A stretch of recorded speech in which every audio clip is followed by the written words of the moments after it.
Yan, ang ingredients natin, yan. Kita naman, ano? Gayatin na natin yung dahon ng sibuyas.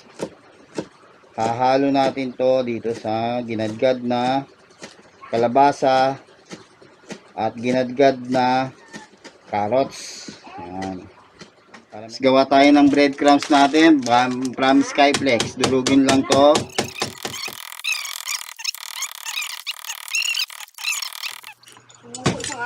Eto na, batihin natin yung itlog.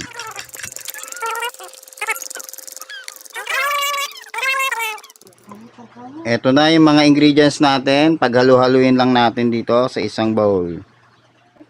Ayan, paghalu-haluin lang natin yung carrots tsaka ginadgad na kalabasa. Ginadgad na carrots lang to tsaka kalabasa. Yan.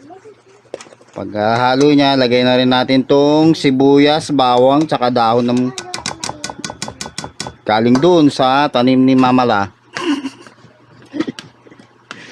Namitas tayo ng dahon. Okay.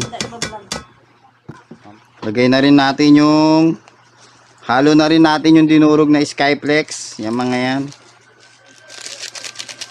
Lagay natin lahat yan. Yan.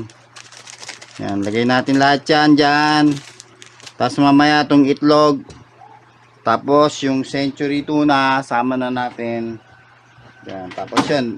Konting timpla ng paminta. Asin.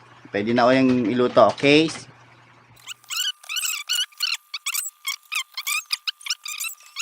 Ito. Nagluto na tayo. Prito lang.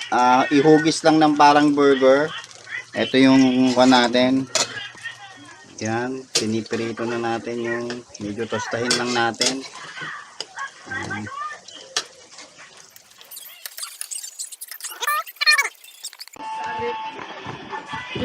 Ito na yung ating finished product. Imamatch natin sa gardenia. Ayun. Okay.